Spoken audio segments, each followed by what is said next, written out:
Are you ready to walk down a path of enchantment?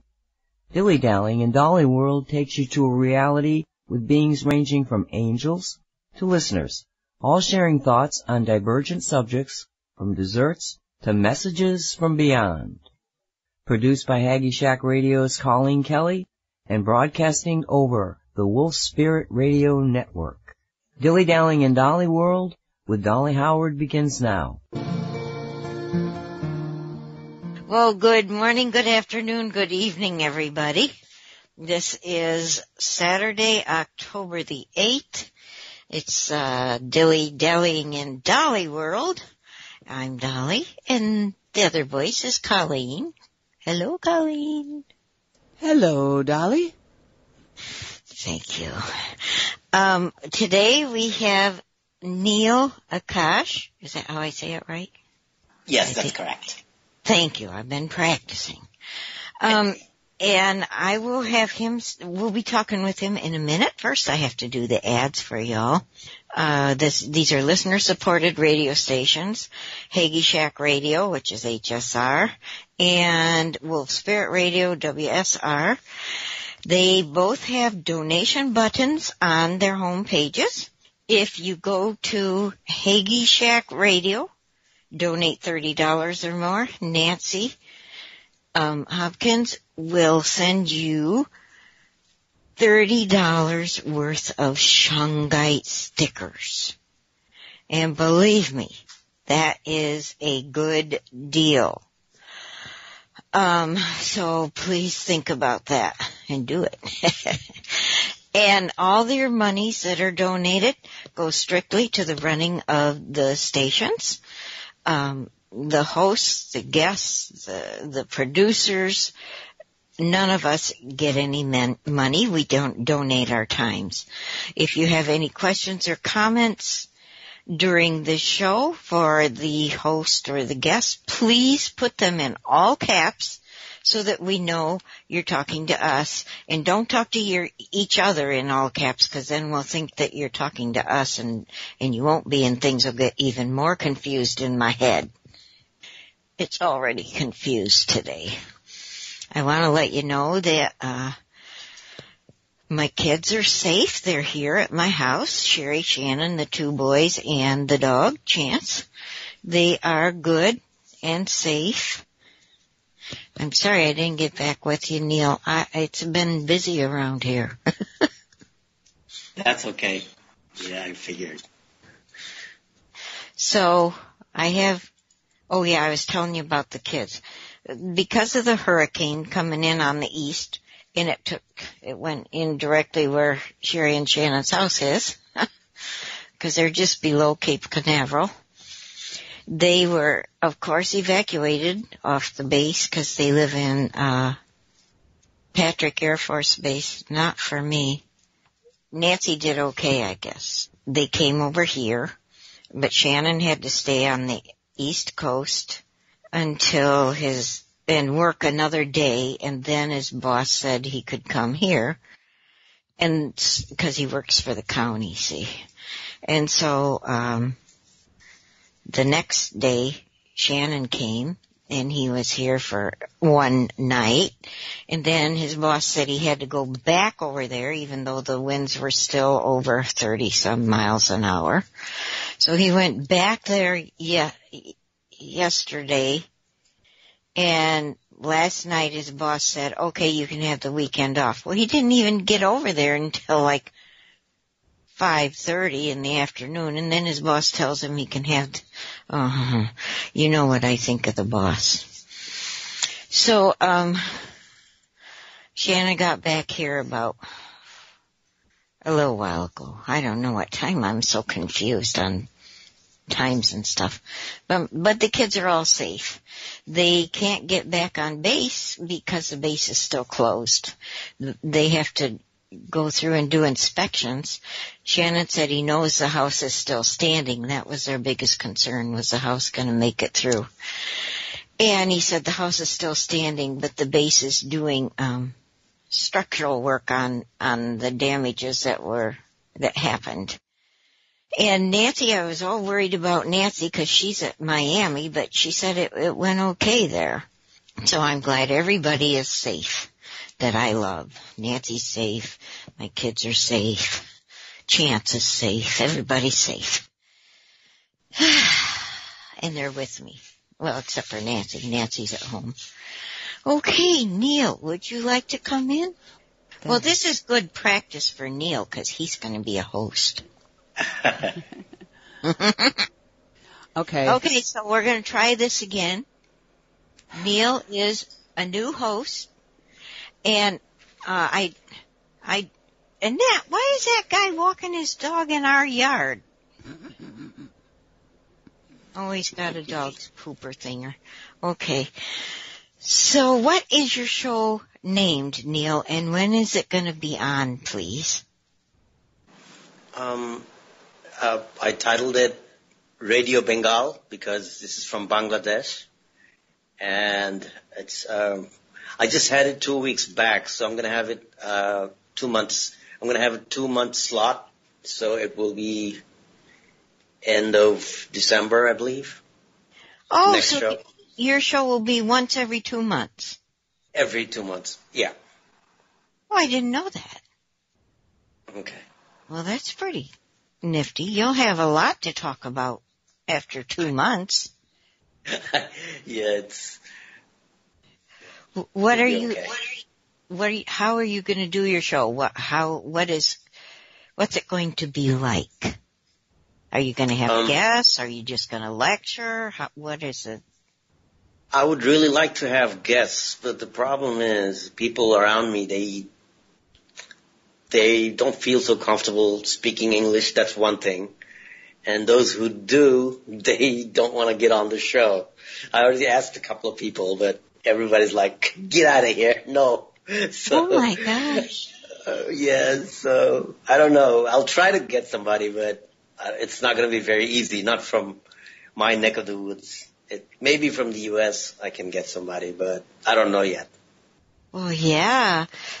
If you listen to some of the shows, maybe you can ask the guests that we have on. Right. It seems we never get to ask them everything, talked with them about everything that we want to know from them and everything they want to say. So maybe you could get some of them. And grab some of the other hosts, too. If you get in a bind, we like to help each other. No problem. That'd be great. And you just said the other hosts, right? I interviewed Nancy last time, and JP helped out, so that was a good show, I think. So yeah, I think that's a good idea. Maybe you'll be on my show, Dolly. I'd be happy to help you. Okay, great. That'd be nice. No problem. So, you are from Bangladesh. Can you tell us a little about Bangladesh? Have you lived there all your life? Where do you live in the Bangladesh area? Or can you tell that? Yeah, sure. Oh. Yes, I was born here. The city I was born in, it's a small town. It's called Bogra, but I don't live there. I never really lived there. I did spend my childhood in Dhaka, which is the capital of Bangladesh, and that's where I am speaking from right now. So this is where I grew up, and except for maybe 15 years in the United States, starting from 1989 till 2001 or 2. That's the time I was in the United States, and then I came back, and I have been here ever since. So, you know, I'm basically. What were you doing when you came here to the United States? First, I went to college. I went to City College, New York, and I finished my bachelor's there in computer science. Then I worked for a few years. I worked in I started working in Florida doing an internship with IBM, and then I moved to New York and worked there, basically doing IT-related works. And that was it. And then suddenly I decided to come back, which is kind of, I cannot quite put my finger on it, what made me do it. But it happened. And, you know, it's been interesting. Do you think you got homesick? I did get a bit bit homesick in some ways, I think, because there is a kind of pressure living in the United States, especially in New York, which I didn't quite know about back then. My body must have felt it, but I know about it consciously now, that there are actually frequencies that keep us kind of edgy. So they do have these frequencies broadcast from certain towers or whatever they have, technology they have. You know what I mean? You know what I'm talking about? No. Are you saying that they have beams aiming at us to keep us excited or uptight or yeah, I off-kilter? think, well, what I have studied about this is they certainly have the Gwen towers or the cell phone towers, which are supposedly dual purpose, because the frequency that they broadcast on for cell phones is very, very close to our brain frequency, the average human brain frequency. So this is done on purpose, we're told. These are basically conspiracy theories, but I think there's some truth to these things. So, but other than that, the electric wires and maybe HARP too. I don't know if that applies to New York. Right now, over the last few years, there certainly has been the chemtrails. But when I was there, the chemtrails didn't really exist. I don't remember seeing that much chemtrails. So maybe I never noticed. I don't know, but... Well, the chemtrails are done a lot in some certain areas and not done in other areas and just a little in other areas. It's weird how they work the chemtrails. I see.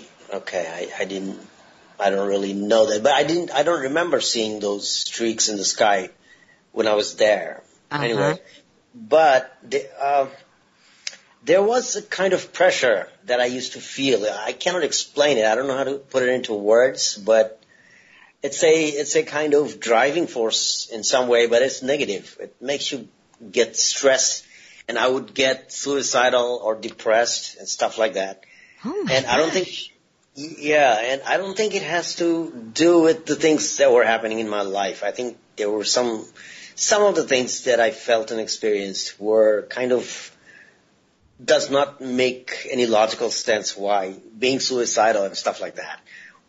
I'm looking back, I think about these things, and they kind of, I see those things in a different light now. But back then I didn't really register these things. But, about Bangladesh, a little bit more.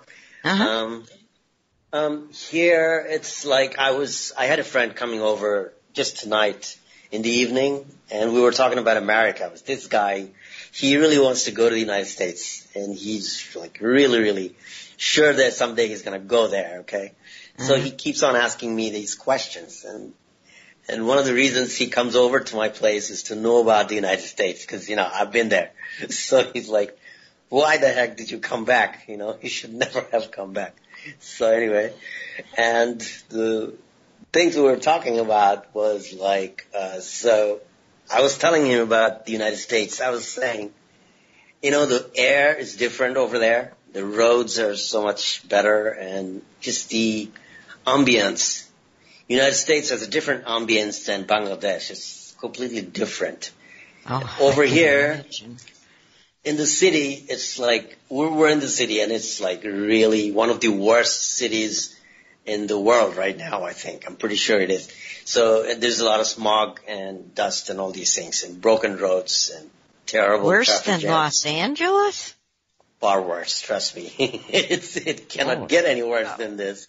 So, but even though I haven't been there, but I can pretty much tell you that it's much worse than that. So living in this, when I look back to my New York life or Florida life, it gives me like a completely different dream-like, aura. It's like, wow, it was so fresh. The air was so much better. In New York? Stuff like that. Not so much in New York, maybe, but still, it's better. The air is much cleaner than Dhaka City. That's for sure. So when I first went there, I went to New York, right? And I remember I was like the light was clearer than I was used to, right? So it was like the air was cleaner and I could see better. It was like that. So, were you in a rural area in New York, or were you in New York City? I was in New York City, yeah. This is in Corona, Queens, Corona, I'm talking about. That's where I went first. So did you ever get out into a rural area in the U.S.? Yeah, I moved to New Jersey for a while, which was not rural, but it was suburban, you know what I mean? Yeah. So it's better. And then I stayed in Florida for a couple of years. So that was pretty good. This was in Boca Raton, so that's So nice. the air definitely would have been cleaner than New York. Yeah, way better, yeah. Yeah. So in Bangladesh, do you ever get out into rural areas?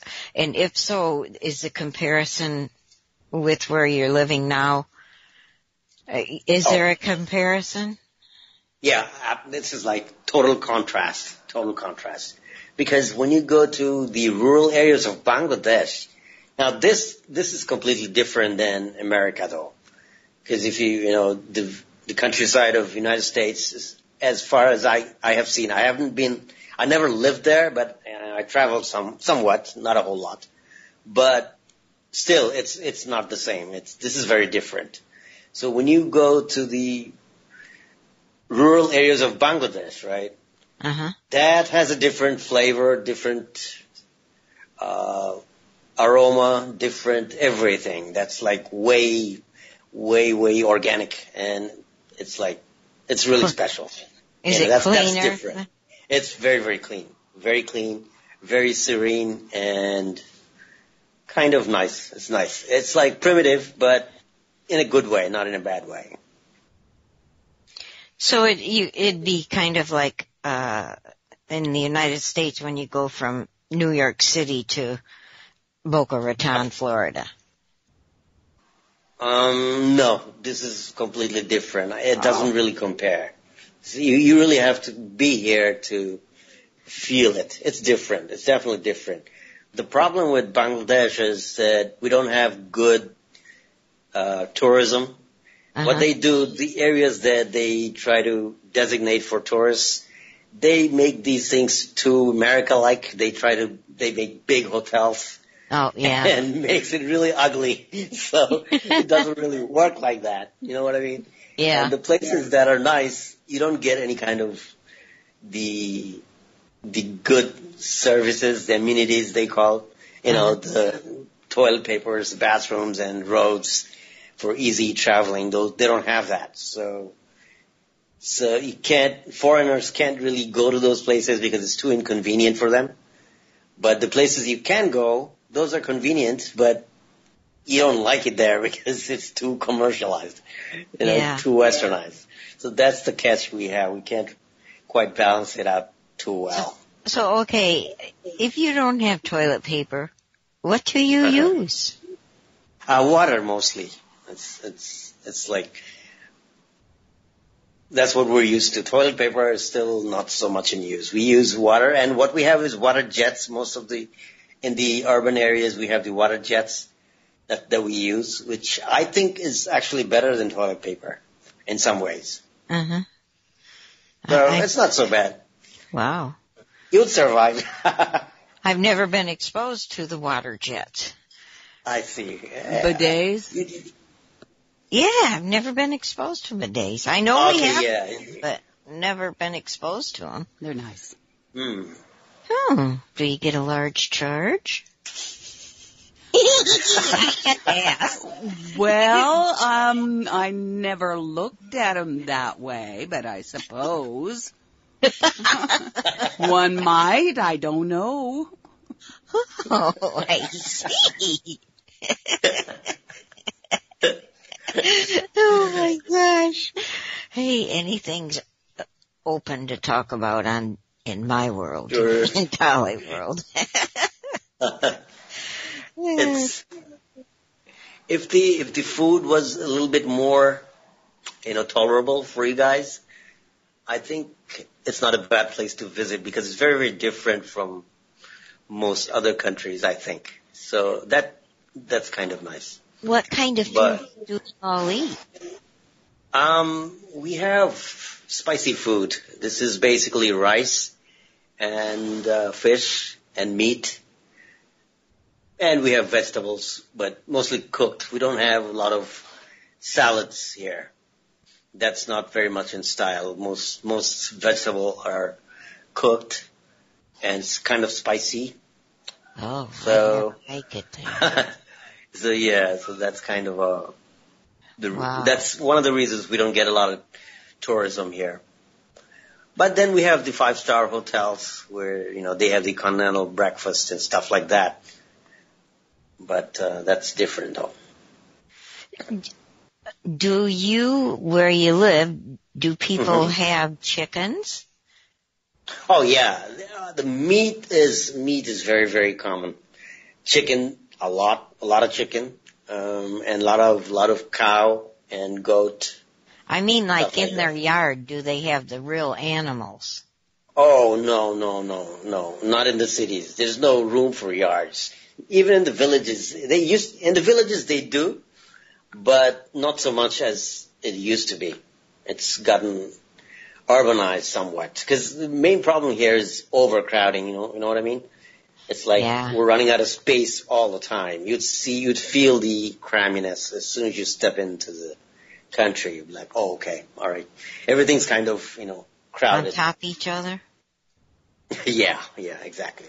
And Do you have are your houses 2-story, 3-story, 4-story type houses?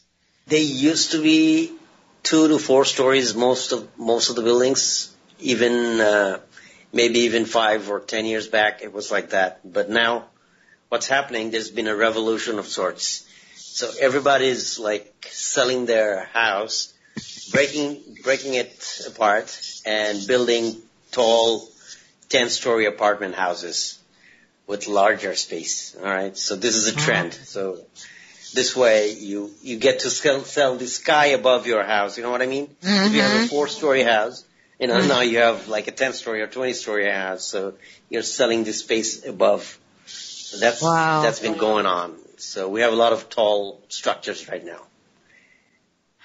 What do you do for a living over there?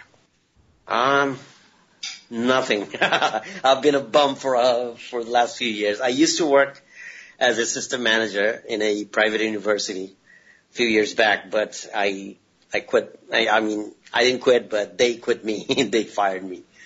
But it was kind of questionable circumstances. Oh. And what basically happened is they accused me of bribery, which happens over there a lot, and things get nasty. What happens is the corruption is very high. So, and this university, this is like one of the best universities in town, which is kind of new, relatively new. And we have this hype thing going that people all want to go to the hotshot universities. So people pay whatever money they can to get into these schools and colleges, right? So that's the corruption. And you get affected by those things. Well, so the people try to pay other people off so they can get into the university? Is that? That's just one part of it. Then they pay to pass the exams. They pay for everything you can think of, because these people that are getting into this university and a couple of other universities that are quite expensive, but these people are the sons and daughters of big corporate heads or corporates or politicians. So they have big money. So they don't care. They just want to pay their way up. So they pay for anything they can think of. So this is a problem. This happens a lot. Huh. Sounds like the corruption in America. Yeah, it's pretty Really, similar there's in some corruption ways. everywhere around this world. Yeah, America is trying almost like a third world country right now. That's not a good thing. It shouldn't be that way. No. Like the corruption is pretty bad. Do you people over there, I've heard this recently, do you all laugh at us and think that we're just a comical bunch of idiots with especially with our politics going on right now? Oh, well, Yeah, some of us do actually. The thing is, me personally, I'm more in touch with American friends, so I have a better idea, I think, than the average Bangladeshi person. But to be honest, some people are knowledgeable about American politics and how this whole thing is a sham, but not the majority. I mean, not everybody understands this, even today. Oh. So it's not like everybody's laughing at the Trump and Hillary race and stuff like that. And the other, Jill Stein and Bernie Sanders, and there are a couple other guys, they never get any kind of, media coverage. Everything's unfair, all those things. So, but with these two, almost everybody laughs at these two. So it's been like a trend. So, Yeah, I would laugh at it if it wasn't so frickin' sad. exactly. It's not good. There has to be some kind of a change, major change. I don't see the election happening. I've been saying this for a while now. I really don't see the election happening, but I don't know what's going to happen in its place. Exactly. I just don't feel it's going to. Right. Particularly with these two candidates, they just don't seem the right people. They don't seem right at all. If you ask me, I mean, I can't think of any like politician that seems right. Right. It's like Just can't even. Right. Not one can I think of. Mm-hmm. They're all corrupt. So we have a question here. Now O'Clock is saying, glad you don't sound bitter from the experience. Stay true to your authentic self. Future is brighter if you do. What do you have in mind to do now? Okay. Yeah, actually, I was thinking about this exact same thing before the show. In fact, over the past week even, because, I have been doing knowledge sharing thing for many years now. It's been like 5, 6, 7 years. So I do my studying and I try to share what I learn over Facebook and whatever other ways I can. So, but you get into a rut after a while. So I try not to get into a rut and repeat the same things over and over again.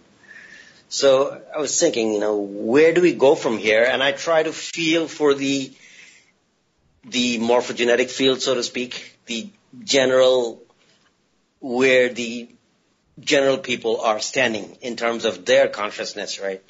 So personally, I think one of the important things that we need to be concerned with is our personal ascension of sorts, basically meaning that trying to clear our own karma, our karmic debt, so we can vibrate at a higher frequency. So this way, if I raise my own frequency of consciousness and I try to do things the right way, try to figure out the truth and expand my knowledge, this way I probably do the best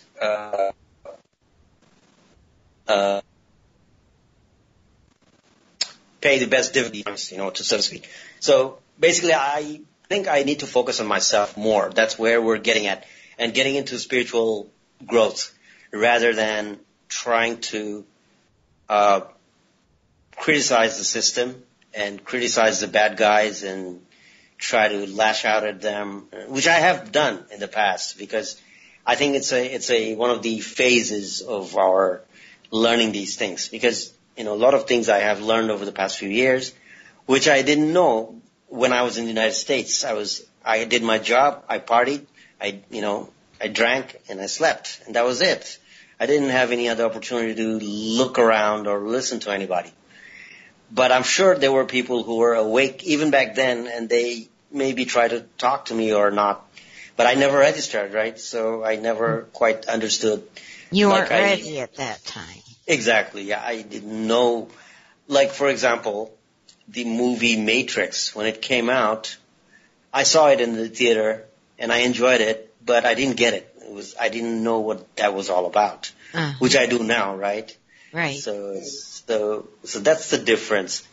But even still, I've been communicating with my people here, Bangladeshi people, and they have a bit of a shortcoming with the English language.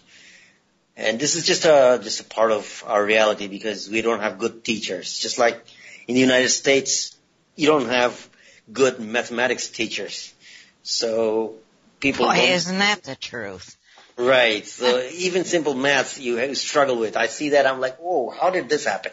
Yeah. So it was done deliberately, actually. I'm pretty sure about that. I am but, pretty sure too. Yeah. So, but in Bangladesh, people are a bit afraid of English, so they don't want to read English books or even articles or even watch a video that's in English.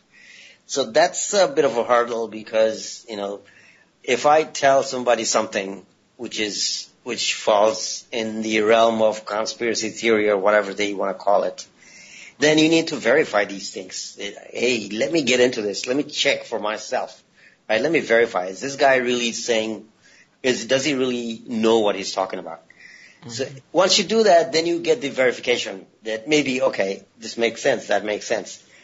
But you don't get that in Bangladesh because people are kind of nervous. They want everything fed to them.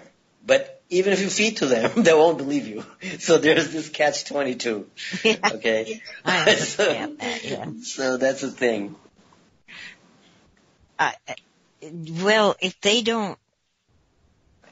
disassociate themselves is the way I'm thinking Exactly, of it. yeah. So, yeah, go ahead. They couldn't possibly gather information enough to form an opinion, I wouldn't think, of the United States.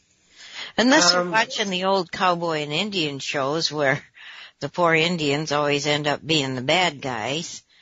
Right. And it shoot 'em up, bang, bang, people end up dead, and then they show up live on the next show.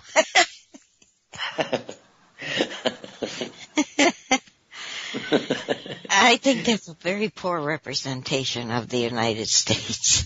Man, it is.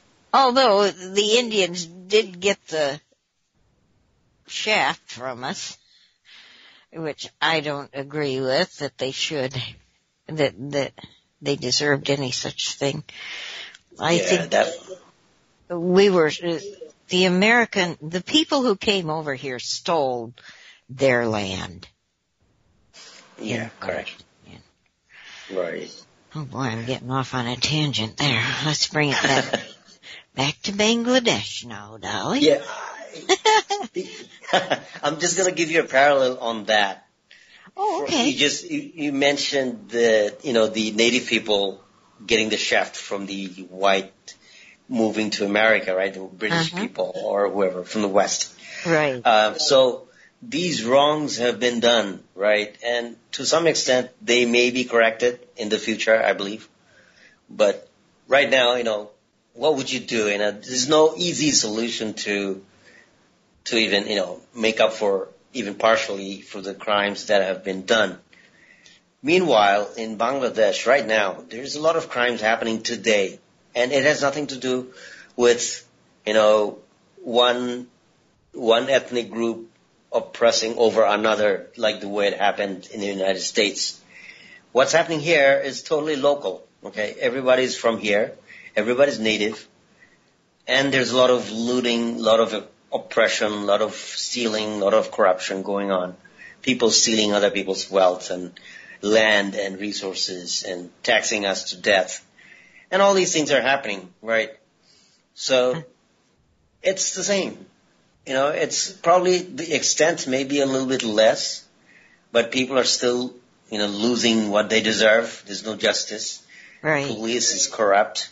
It's like this is like the Wild West right now over in Bangladesh because, you pay the police, you can get whatever you want done by them. They will do it for you, if you pay them enough. So, it hasn't really gotten any better. And in some ways, it's actually worse because there's not even a racial issue here. It's just dog world. Who has the most money, huh? Right. Whoever, it's all about money. And it's getting worse and worse. You don't see anything getting better. It's just, a downhill one-way street thing. So in other words, so I try to figure out myself, try to think that how do we solve all this? There must be some way to turn it around, turn the Titanic around, so to speak, so we can start making some positive changes. That's what I try to figure out. And, well, yeah, go ahead. Go ahead. This is about you. Okay. So basically, I was, being invited to be a host or even a guest on these radio shows.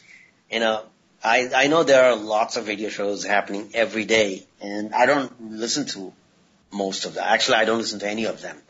So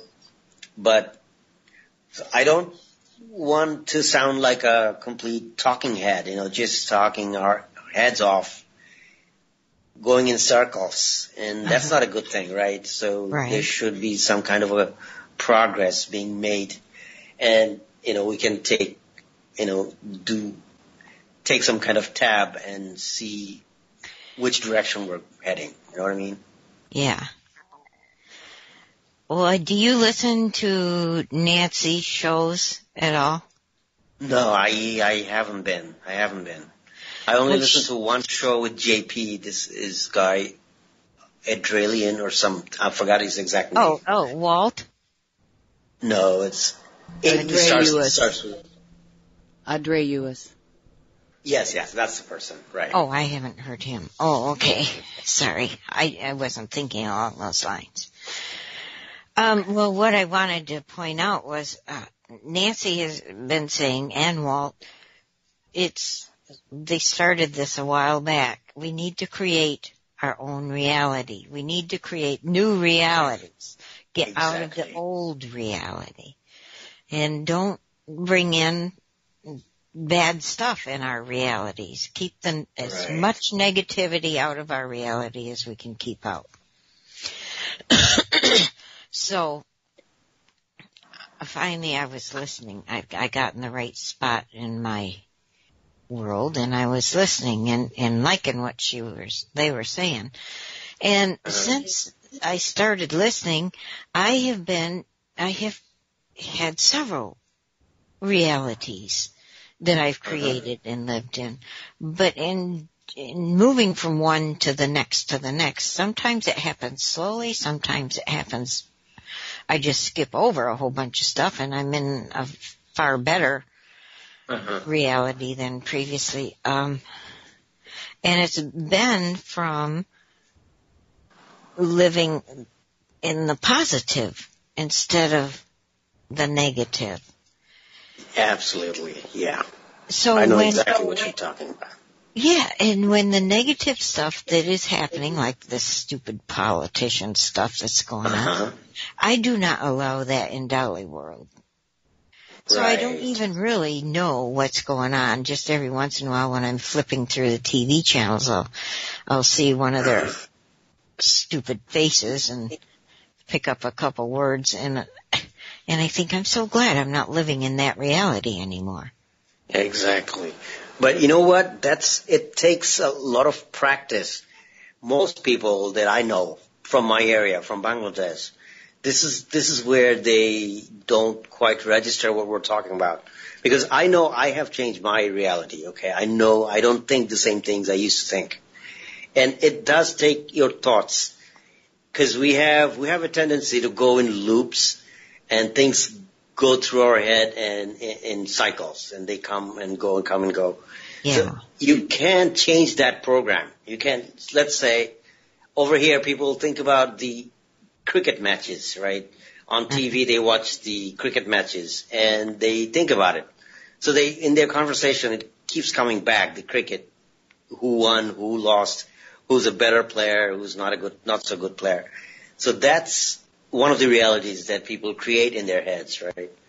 So, and they have, everybody has their, 20 or 50 different things looping in their heads, and that consists, those are the things that consist their whole reality.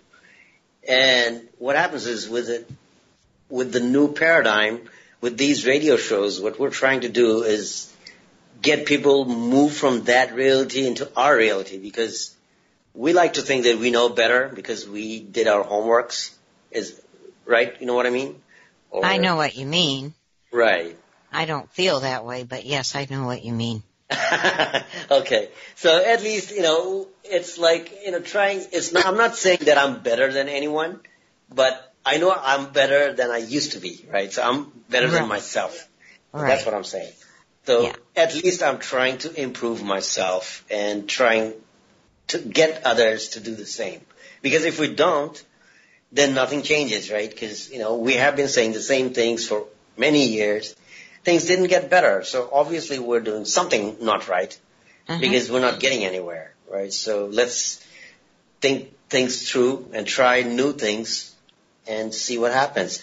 But that, getting people to register that it is possible to change, and things will only change when I change. Right. This is very difficult to get through to people. You know what I mean? It's like everybody wants a solution handed down to them. Like, okay, tomorrow everything will be hunky-dory or something like that. So that's not going to happen. So. They want the cotton candy at the end of the program, but they don't want to make it. Right. Exactly. Yeah. They have to change them. Everyone has to work with themselves first. Right. Decide what do you want, what do you don't want, what are you going to accept, what are you not going to accept. And these things will change as you progress. Exactly. The things we're doing today or thinking as correct may not be so. Tomorrow we might learn something completely new, and all this will be obsolete. So we should be prepared for that. Having that looseness of belief system. Don't make it so hard. We cannot make it like this is the way. This is it. Spiritual way. Yeah, that's it, man. Love and light or whatever. So no, we cannot do that. Actually, it's either flat Earth or ball Earth. Period. Yeah. No, we cannot do that. I don't know what shape it is. I wouldn't want to live on their flat Earth. Maybe you are already living on that flat Earth. They got nowhere to go. They're going to really, literally fall off the edge. It's a tight spot on the flat Earth, though, because so many of our science and all the other rest of it goes down the tube with that. It's kind of difficult. Yeah. So like you were saying, you got to work with yourself first. Right. And did you ever think you'd be in this position where your mind is expanding to accept these things that you didn't even know existed? Or no, to reject not things at all. that you didn't even know existed? Do you find it more exciting to live these days with anything? Yeah, absolutely. Only thing that phases me from time to time is, not getting enough people aboard on the adventure. But I know it's going to happen sooner or later because the changes, these changes are pretty clear cut. So yes, it's just a matter of time. I would like everybody to be on board, but there's some people that just don't want it. You're not going to make it. They don't want it. They reject anything new. And that is sad. I mean, we may be going off on in our different realities that we think is fun and exciting, but to them it's just ludicrous. And they don't want change. They just want to stay in that little rut. Don't mess with their life. Right, which makes not much sense because it's really not the best thing in the world. Particularly what we have here in Bangladesh. Nobody's happy. In the United States, yes, some people are, okay, but here, I don't know, because even if you have a lot of money, you go out on the street, you hit the traffic. So it doesn't matter how much money you have, you're still gonna hit the traffic. So, So are you happy there where you are? I'm happy because I have lowered my expectations in many ways. And this is not like I was forced to. I didn't have to do these things. Because I could go to the United States. I have a passport. So I can go get a hot job because I have the qualifications and the skills, experience. I have these things. Uh-huh. But what happened is I changed and my priorities changed. I want a slow, easy-paced life, and I got it here. You know what I mean? Uh-huh. Oh, by the way, you asked me how I survive. I forgot to tell you that I actually live under my mom. We have a little house, and we get some rent. So we barely make it, but at least I don't have to work. So, and I like it this way, at least for the time being. So, as long as you and your mom agree with that, that's fine. Yeah. See, we get along pretty well. So, and we're happy with our little life. We don't have much. I don't even have a car right now, which I miss sometimes. But, it's like having it's such a hassle. If I go out on the street, police will stop me every 5 minutes, and I cannot stand it. It's like, no, I don't want a car. So that's the kind of life we have here. And it's getting worse. It's pretty fascist and police state. On top of it, we have the corruption and foreign powers, trying to exploit our resources. So it's pretty horrid. Wow. Well, hey, Neel, we're at the top of the hour. Yeah. We need to take a break. Cool. All right. Okay, so everybody, it's break time. Refresh your drinks, go potty, do whatever you gotta do, and hurry back. Colleen? All righty, I'm going to play The Golden Dancing Shoes by Andreas Wollenbeater. And if you hear an echo, please let me know, and I'll push the button the other way. Okay. How long, Colleen? Oh, it's going to be about 5.5 minutes. Okay, thank you. See you on the other side, y'all. Okay.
Well, it may be over and we may be back. I didn't know whether to say anything or not because the song goes on forever. It does after the music stops and he starts, ooh, and all Yeah. that. I'm like, okay, is he done? Oh, wait a minute. No, he's not done. I know. I may have to edit that a little bit. We have a question to address, Neel.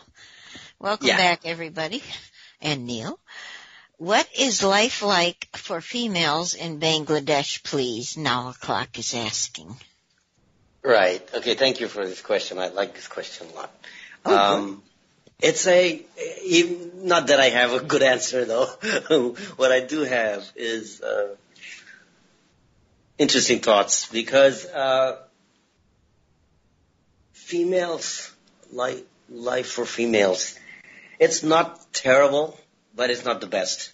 I think the women here, females here, are kind of used to having a lower status in some ways. For instance, they're tied to the kitchen and cleaning and those things. Housework kind of works by default, which nobody really questions. And guys are a bit chauvinistic with this stuff.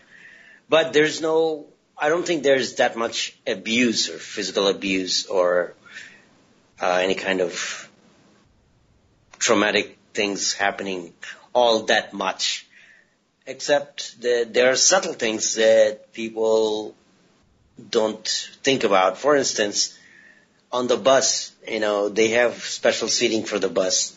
And women do get on the bus, and without incident, they can go to work, commute on the public transport without being harassed and stuff like that, which is a good thing. But at the same time, it's not like the United States. Any woman from Bangladesh, if they ever make it to the United States, they just never ever want to come back to Bangladesh. Because the freedom in the United States for women is way, way higher. Way higher. So this is something that you can only compare once you've gone to the United States and lived there. Otherwise, you wouldn't know it's very difficult to explain what's lacking in terms of women's freedom in Bangladesh. Because it seems like everybody's friendly and nobody's hurting anyone, but you don't see that many female drivers driving on the streets. Part of the reason is it's just so very difficult. The streets are just rough. The traffic is horrendous. So women would probably, very few women can actually deal with that kind of, toughness. So that's one of the things. But I don't know. The thing is, you don't see that many drivers in the end. So those are the discrimination factors that we have, which is subtle, but it's there. So does that answer the question? I think fairly pretty enough? much. Do they have to wear those black burqas? Good question. Yeah. No, they don't. But funny thing is, more women are choosing to cover their heads these days on their own. Nobody is forcing them to. But what's happening is, I think this is a subtle mind control via media that's happening.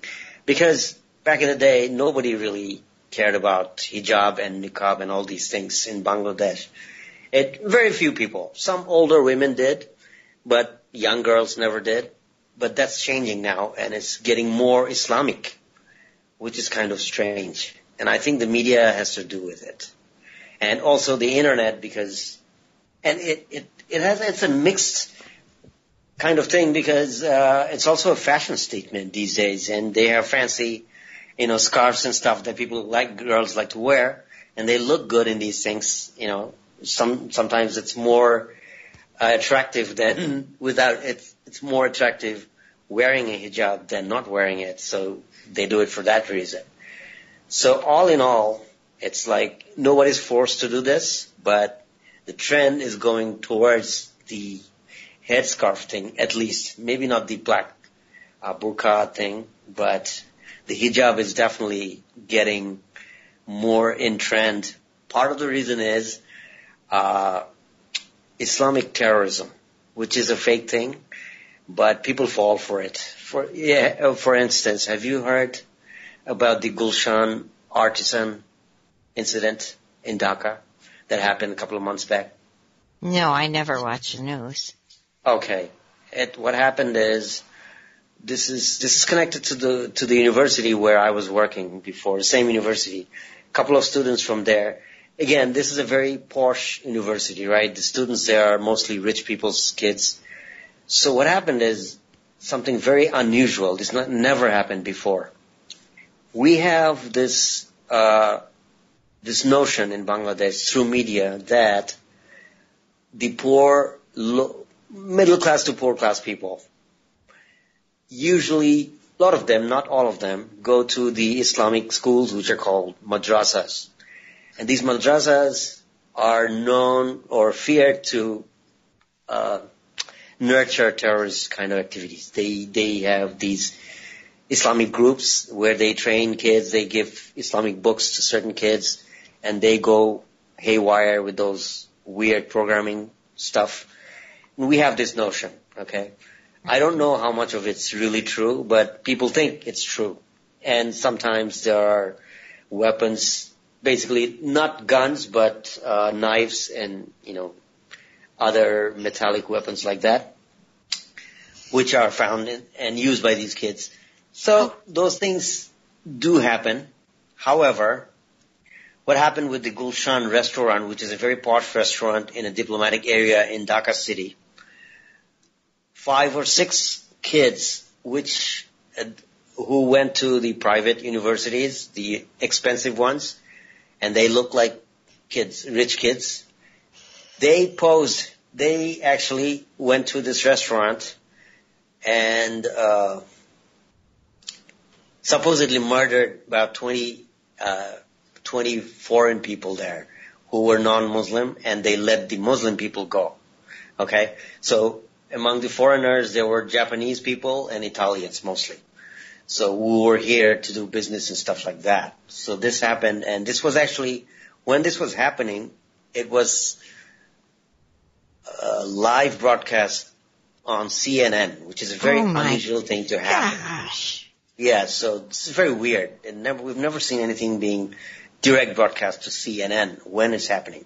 So, which kind of gives away the psyops nature of this operation. Yeah, this was a planned ordeal. Right. And nothing fits. Like in our culture, nothing like this ever happened. All these rich kids are not Islamic. They party around. They don't do this kind of stuff. It doesn't fit. But these guys were found posing with an ISIS flag, the Middle Eastern ISIS flag. They got it from somewhere. They were dressed up in black with guns in their hands, smiling big time, as if they're like they're doing some kind of great Islamic, Were they even Islamic people? They were most likely, because 90% of the people here are from Muslim families and they do follow Islam, right? So these were Islamic family boys. But as far as we can assume that none of these kids in our country are really terribly Islamic. They don't follow the religion all that closely. Okay, so they had to be actors. Some kind of, but it doesn't really make sense why they took those pictures, why they posed as ISIS agents. And then what happened is, funny thing happened when this was going on, and army went and broke in with a tank inside the restaurant and killed all these terrorists, right? But this was videotaped by a Korean guy who was staying in a nearby apartment. Through his window, he secretly made a video of it, the whole thing.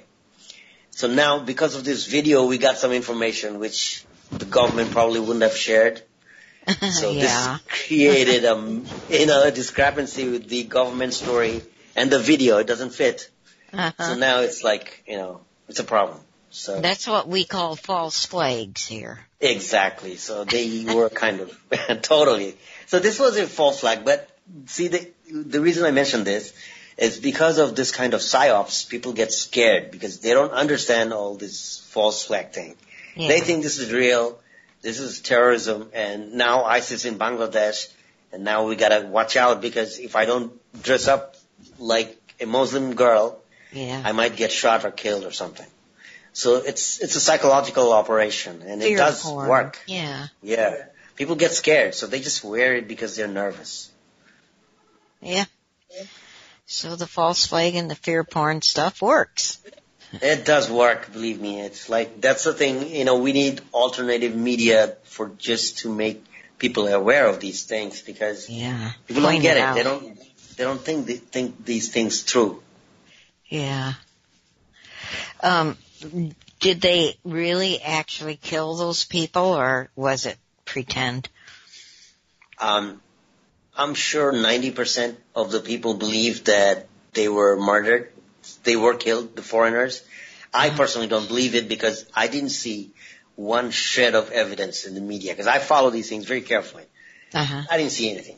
Okay, they say, the foreign delegates came and there was a plane, the corpses were taken, blah, blah. I didn't see any proof of it. It's just some news saying that these things happened, but Right. there's no pictures, nothing. Well, watch them show up in another false flag. Right, Same people right. who are supposed to be killed. Miraculous Exactly. rising. It's been so hilarious in the United States. The same people crying all over the place in different Yeah. false flags. And It's bleeding ridiculous. and, oh, jeez. I know. But Yeah. the thing that gets me about that is there's so many people that believe it. Yeah, that's the thing. You cannot snap people out of this delusion. It's, come on, you need to, pay attention, but people don't. They And just I say think that I'm making that up. I say, well, go look at the pictures. Look at the Right. proof. Don't take my word for anything. Right. Research it. But if you do it, a bit too many times, you get a reputation and then nobody listens to you anymore. Right. They think you're nuts. Right. Oh, I reached that a long time ago. Right. I know, me too. So I'm past those phases. So, yeah. So, with this kind of programs, Dolly, I'm hoping that people would kind of, shift a little that, wait a minute, this crazy guy, he's actually on the radio. How come? Who believes this guy? You know what I mean? Yeah.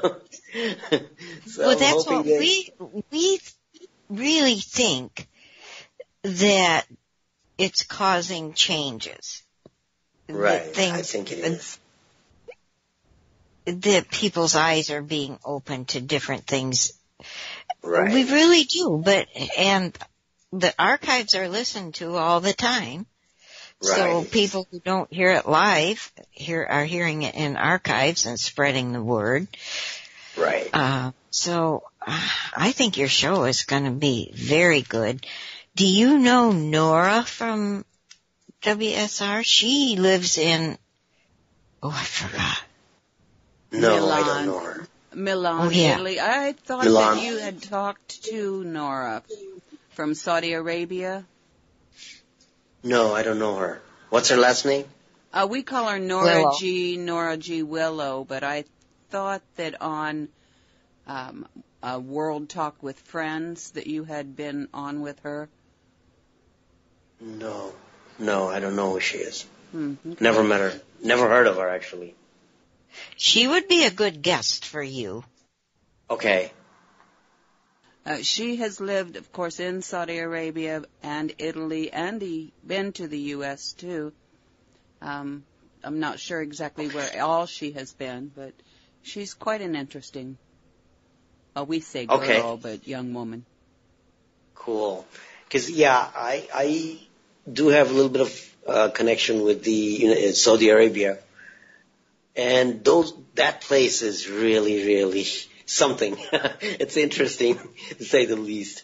And with the Islamic Sharia law over there, it's totally different. And I think Bangladesh is a little bit better in terms of those things that are happening there.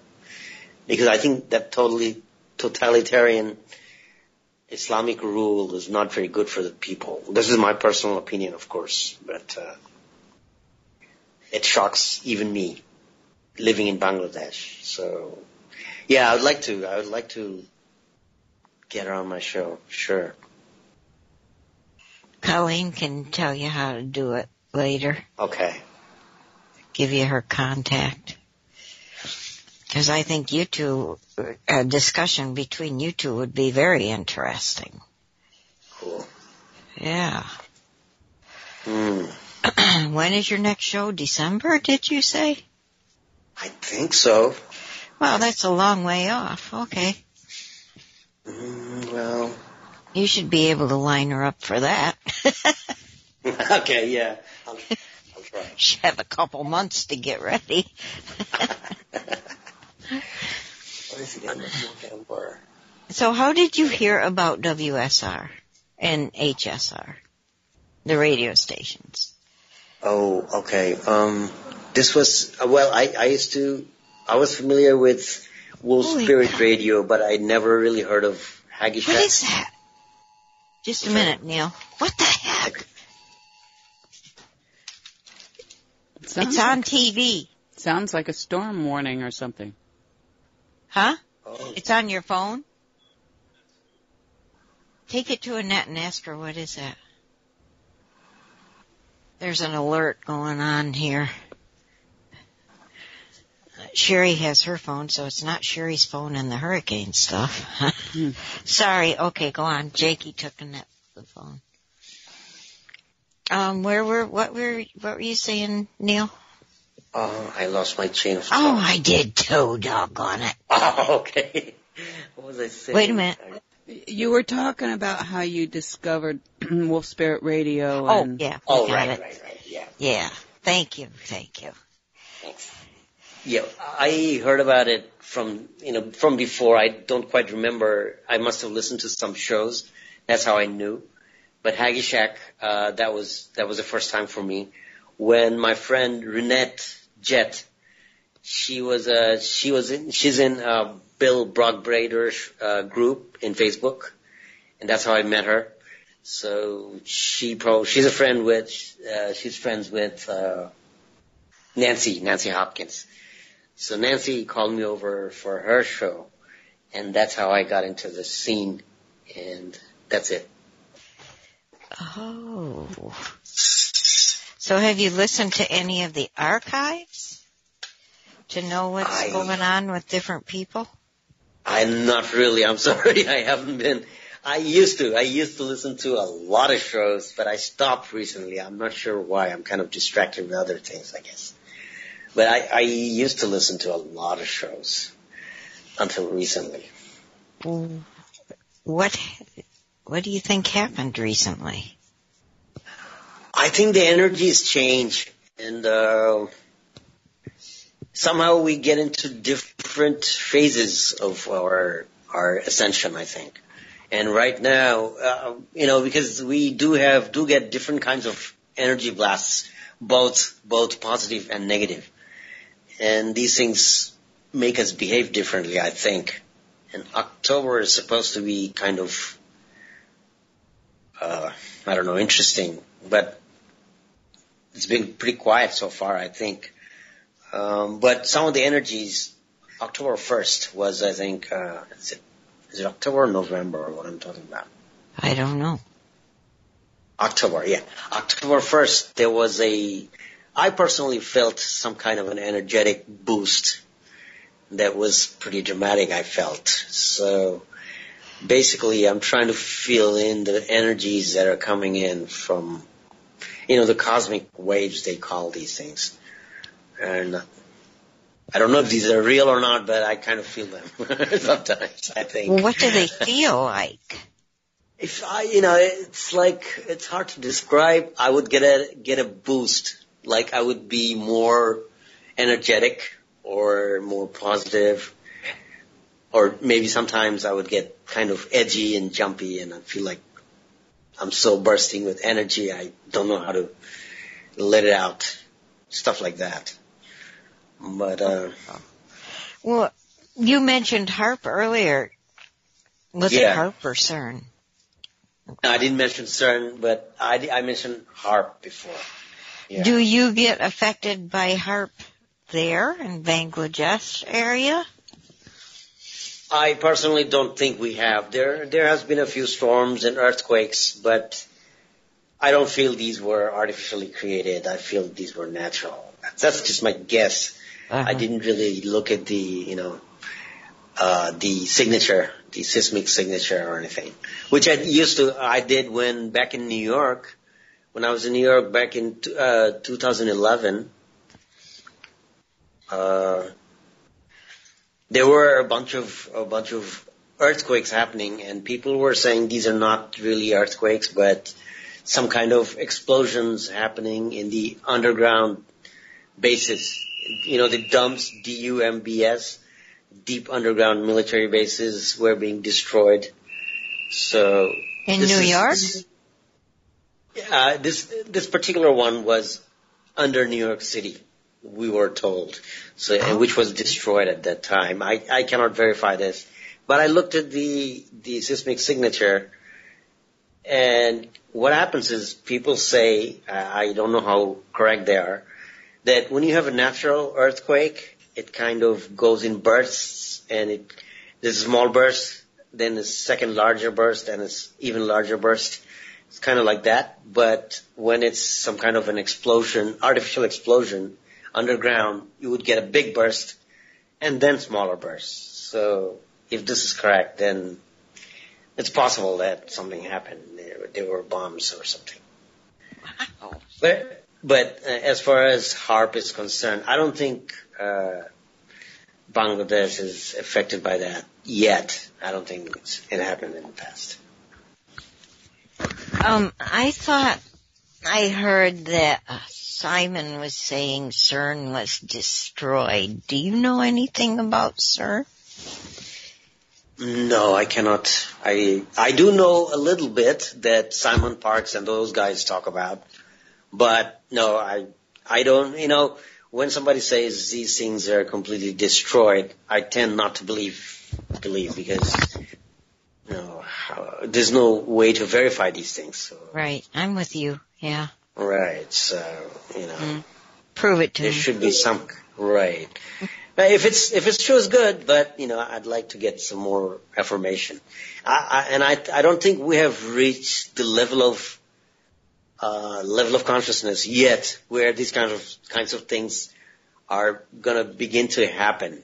Because I do believe that the morphogenetic field is very important, and it's changing, but it's changing slowly, and it's also the changes that we're making are probably being artificially counterbalanced by the negative factions. This is my kind of guess, but kind of feel it strongly somehow, because I think the way some of us are trying to raise awareness through these programs and all the blogs and all those videos people make, I think the change is not quite up to our expectations. I think most people would agree that it's not moving fast enough, which kind of makes me think that, something's being done on a very large scale with very advanced technologies such as time control technologies and timeline technologies that the cabal probably has, and I think they do. So, essentially, regarding the morphogenetic field, I believe that once we make certain progress, if we affect enough people and make them see the truth and make them vibrate at a higher frequency, what will happen is the Schumann resonance of Earth and different places will rise, and this will in turn create the situation where we will begin to see massive changes, such as a different kind of political system in the United States maybe, and stuff like HARP and CERN will be shut down, and we will know without a shadow of doubt that this really happened. We'll see videos of things being shut down and world leaders being replaced by better people, stuff like that. The way I think it happened in Iceland. So, but we're not there yet. I think we're getting there, but kind of slowly. I thought it was going faster than you think, evidently. Okay. But I'm looking at different things, different type changes. And I'm looking at people individually and seeing lots of people changing in their thought processes. You know, Dolly, I think the reason you're seeing different than I am, because of our locality. Because the people around me, they are a little bit behind than people around you. I think. This is what I think. Oh, that's a good point. Yeah. Right. Do you think that, like, your country, do you think it is behind the United States in thoughts? Yes, it has to be. It is. What happened is, let me give you a personal experience. Okay. I went to jail for 15 days. I talked about it in the other show. And this was one hell of an education for me because I learned the ins and outs of the system, the jail system of Bangladesh. And I was there for 15 days and I saw how it works and how corrupt it is. And I have to say that, you know, after watching the TV show Prison Break and the jail in Panama they showed in there, right? So in that show, Panama is the third world country with a horrible jail, okay? I know it's TV and it's made up, but, you know, there's probably some truth to it. And I was this is also a third world country, and I went there in our jail, and the difference is massive. It's much better here, much more civilized. There's not that much violence. In fact, no violence, other than some, you know, regulatory stuff, which is not that bad. Except there is a lot of corruption. There's a lot of bribing going on with cigarettes and money. But overall, this is a fairly civilized jail here in Dhaka, in Bangladesh. So this was a good thing for me to experience. It's not as bad as I thought. However, 15 days was so painful for me that I couldn't conceive people staying in jail for years. I mean, you get used to it. I understand that. But still, if you jail somebody for more than 2 years, you destroy them. And this is how I feel. It's like, oh my God. It doesn't make sense. This is not rehabilitation. You know, jail is not rehabilitation at all. We have these systems that do not work. I don't think these systems work at all. No. They're just there to traumatize humanity. That's why these things are there. Well, when you say it was painful, do you mean physically painful or emotionally, not mentally? Mentally and emotionally. Basically, you know, just not being able to do anything. Because the problem is, there was not even a book that I could read. There's no library. Nothing. You just sit around. How long can you just sit and not do anything? That's painful. You know what I mean? So you can talk, but they should have had internet connections. You know, there's no internet connection, no library, no computer, nothing. So.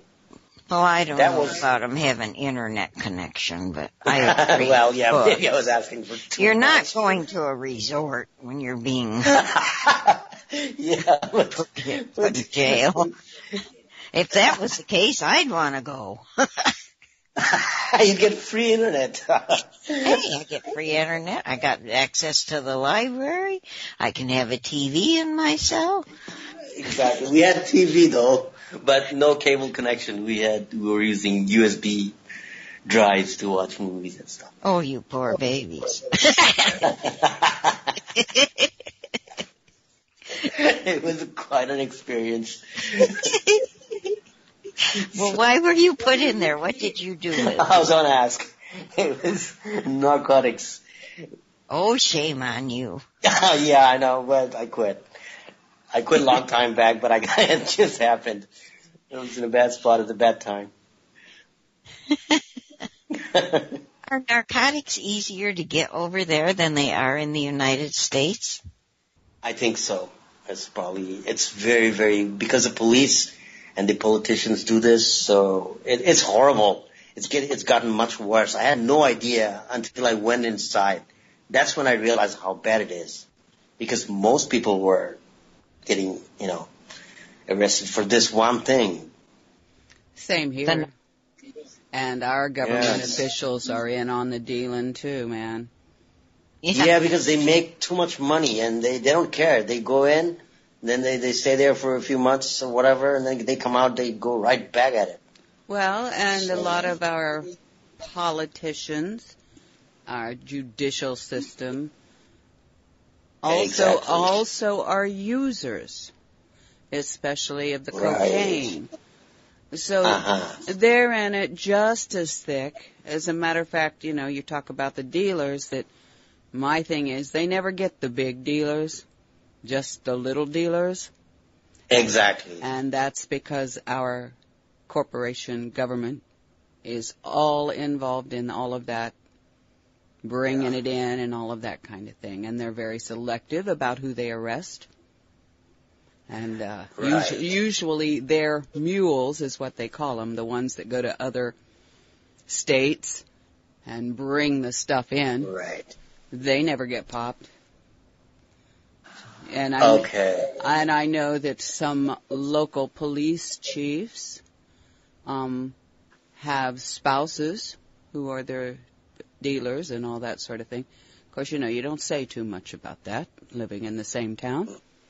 Right. But, it's much more rampant than we even think about. And everybody looks at these little bitty dealers or users that go to jail thinking, oh my goodness, how bad.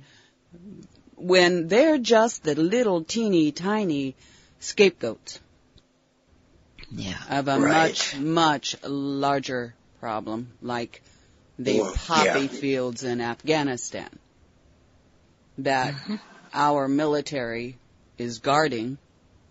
Right. And our government sponsoring growing. Yes, and bringing it in.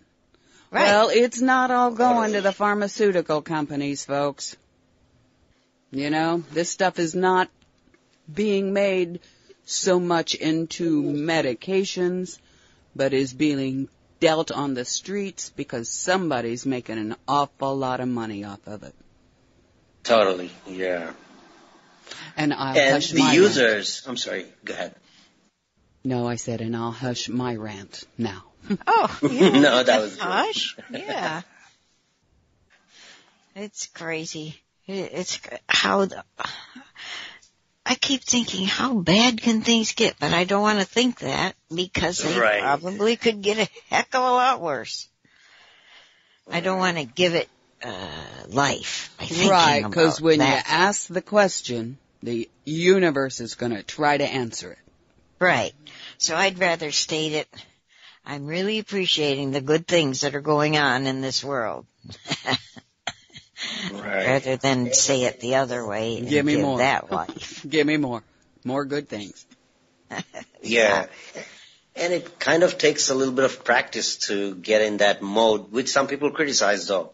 Some people say that you've got to, discuss and deal with the negatives.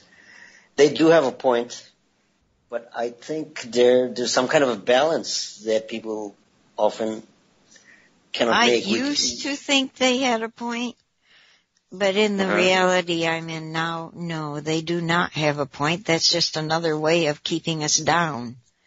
Right. I understand what you're saying, yeah. Yeah, you have to talk about it. No, I don't have to talk about it. Right. I can talk about the good stuff and give life to that. Or if somebody says there's a problem, okay, how do we solve it? Don't tell me what the problem is and give me all the details of the problem. I don't want to give life to that. Let's think of a way for a solution. Give life to that part. And that solution, people think that there are different ways. Some people think that weapons and, murder, just kill them all. I do entertain that thought frequently. But I try not to give it life. I just, the thought goes through, let's just blow them all up. Right. I don't know. I reprimand myself. Now come on. Do you guys believe in ETs at all? Oh, I do. Okay, me too. So I was going to say that if you listen to some of the ETs, such as the Blue Avians or the Sphere Being Alliances, they talk about essentially spiritual growth and fixing your own vibration and diet and all these things, personal development.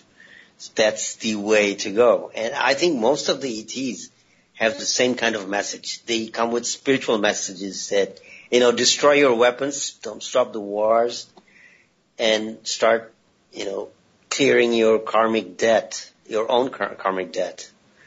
So, yeah, but also when I hear destroy your weapons, I think, for what alternative? Well, do they really mean so that we can better ourselves, or do they want our weapons gone for a reason? Right. I always have these questions. Yeah, these are good questions to ask. But I personally think that, one should be able to defend oneself. But if you really think about the advancement of many ETs, some of them claim that they may be millions of years ahead of us. Uh-huh. So you're going to nuke them? I don't know. Nuclear weapons, how advanced are these anyways, against somebody? I think that more. They are advanced, advanced to us. And if we tried to nuke them, we'd end up nuking ourselves. Right. That's the thing. So I don't fear that part. Actually, the only thing I really fear are snakes. Right, and spiders. I fear spiders. I have arachnophobia. I have a terrible fear of snakes, so I do have a fear. I do too. But as to life-threatening things, I don't really fear death. I've been there 2 times for sure. But I don't fear that. So actually, it's hard to scare me. Mm-hmm. To throw me into that fear state of, I have to do this. I have to do it. No, I don't think so. Right. There's always choices. You always have a choice. Whether you like the choices or not, you have a choice. And getting over your fears is very important, actually, right? It's not the fear of snakes or spiders, I think. Maybe that's that too, but there are many other different fears that makes us make poor choices. Yeah, there are. I don't want to give those life either. I really have changed the way I think about things. And I have so much more to learn. The more I learn, the more I know I don't know a darn thing. Exactly. I know exactly what you mean. And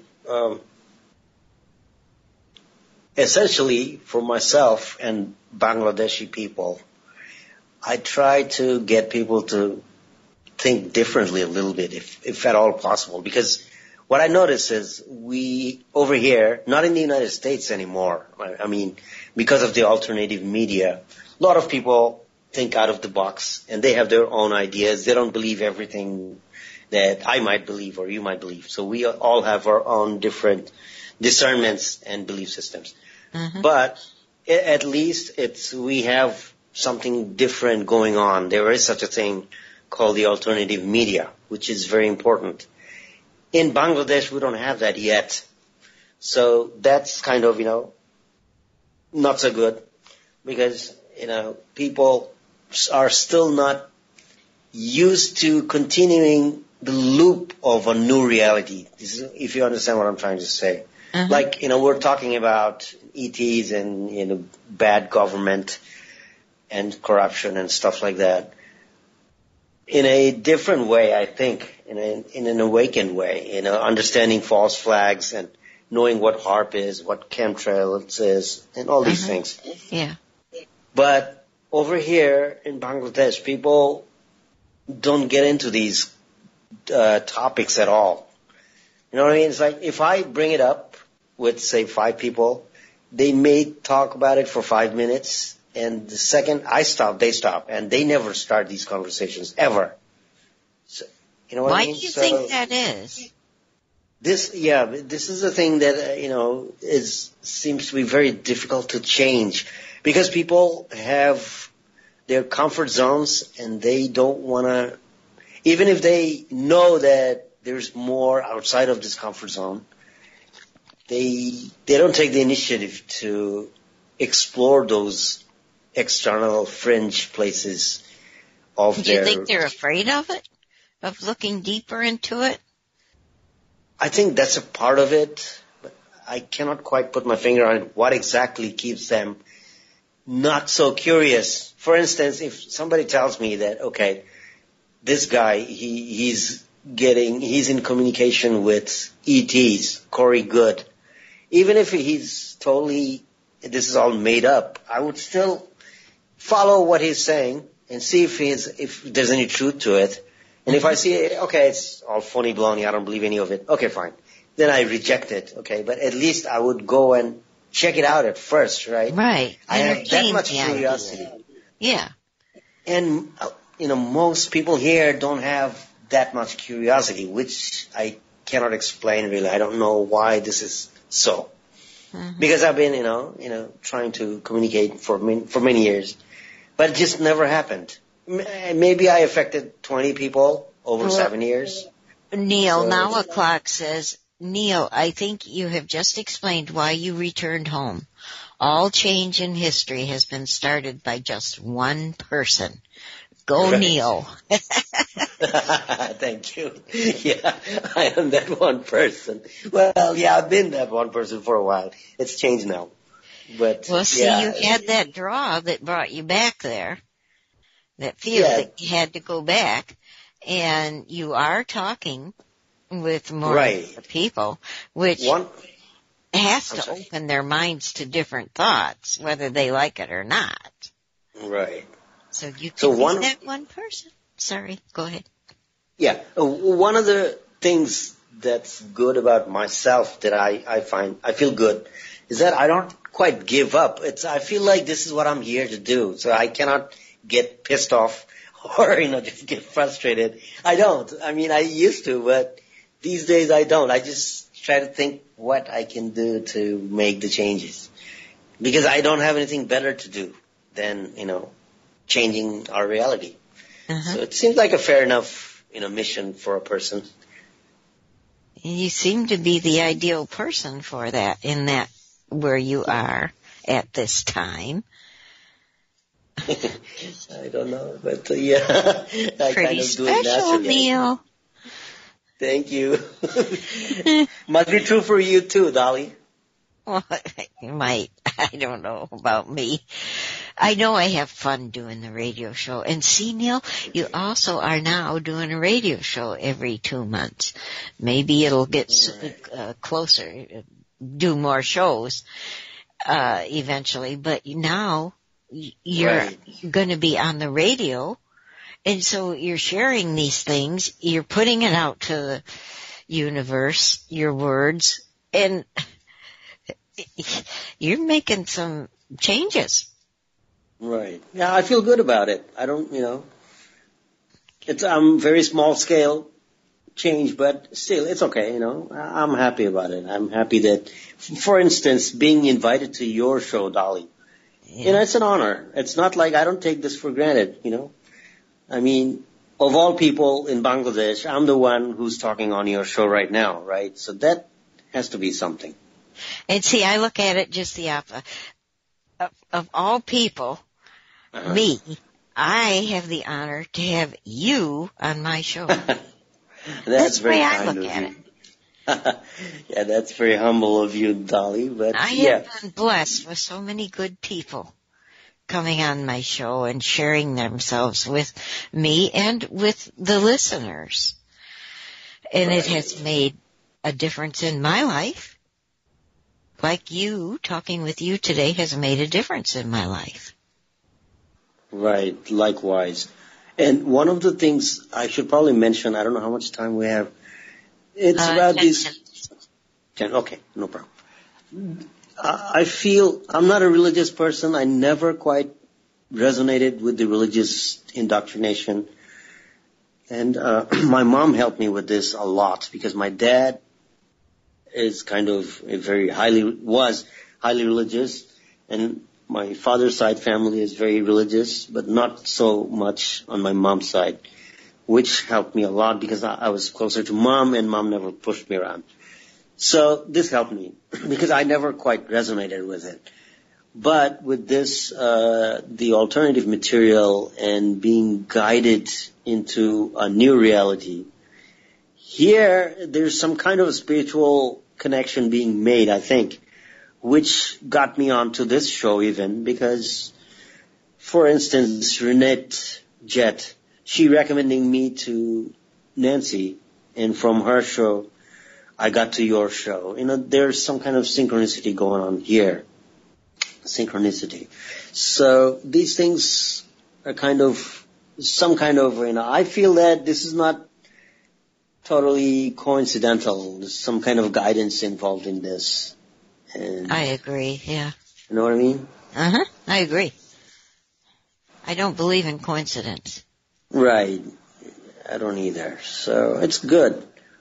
And I just hope that, our listeners are getting something that's worth their while, because that's what I get nervous about. Just having an empty radio show doesn't make much sense.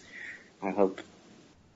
Well, I don't think you're gonna. If you're once every 2 months, you'll probably have a backlog. Well. Seriously. Uh-huh. When I first started and it was every week, I thought, oh my gosh, how the heck am I gonna fill every week?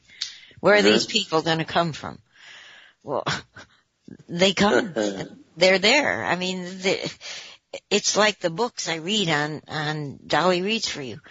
I have had books literally fall off my bookshelf onto my head. Right. That actually happens, right? Yes. And or that's the book you need to read too. That's precisely the book, like right? Deb in our Mad Jest in our she comes and listens. She sent me a book. Oh my gosh, Neel, I got guests for Dolly Reads For You from that book because it was a compilation from different authors. I'm reading the book on the show now. I'm telling you, books are provided. People are provided. I think you're going to do wonderful.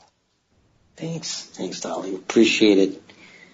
You're welcome. And anytime you want to come on my show, you have something specific you want to talk about, as long as it's upbeat. I don't want any downers. I got you. Yeah, it's not going to be, I'm not going to entertain downers. Right. I'm totally with you, because I've gone through those phases.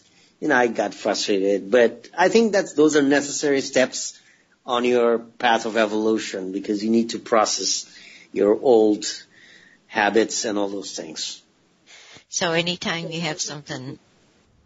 Sure, yeah, definitely. We'll schedule it. Let me talk about this downer thing just a little bit more, because I told you already that I used to, in the United States, I used to get suicidal and depressed and those things, and I couldn't quite figure out why these things were happening. And they kind of got away after I moved back to Bangladesh. I didn't suffer those things that much. So I don't know what was going on over there. But part of it had to do with the change, I think, was overcoming my fear, not having a job and still surviving, and not worrying about the things I used to worry about.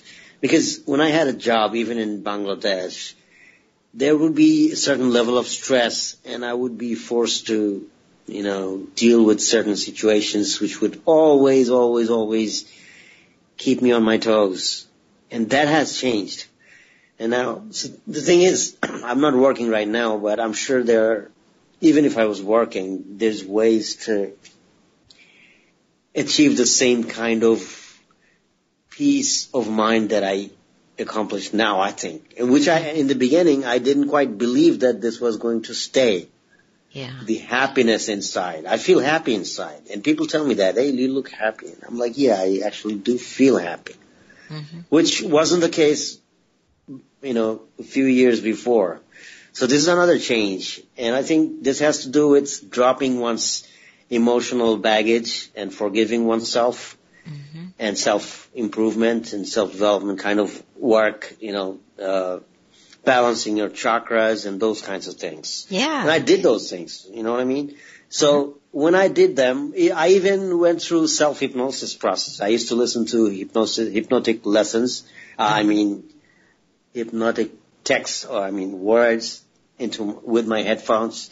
And I would listen to self-hypnosis tapes. And so I did all those things, okay? So eventually something changed, and I don't know exactly what worked, what didn't work, but all of those things that I did to myself to improve my own situation eventually did work. So, and people don't quite understand this because, you cannot see a person's inner change all that much from the outside unless you're paying close attention to that person, I think. Right. Or, because if you ask somebody, how are you? They'll say, yeah, I'm fine, thank you, how are you, et cetera, et cetera. So that doesn't mean they're, very happy inside, Right. Right, yeah, you're right. You have to start with yourself. Right.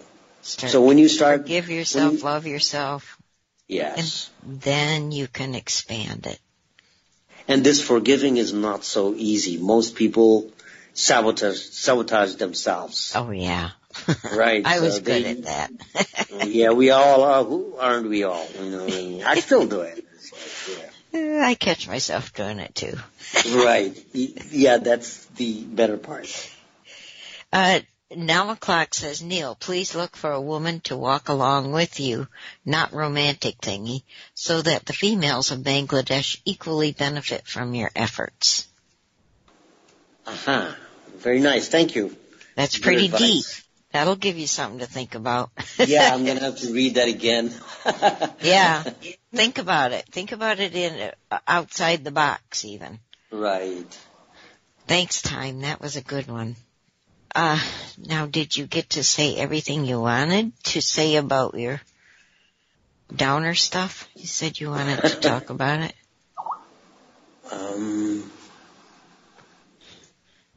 Yeah, I think, no, I was not the downer specifically. Oh, we have only 2 minutes left? Yeah. Yeah. Okay. Do you have anything else you want to say in 2 minutes? I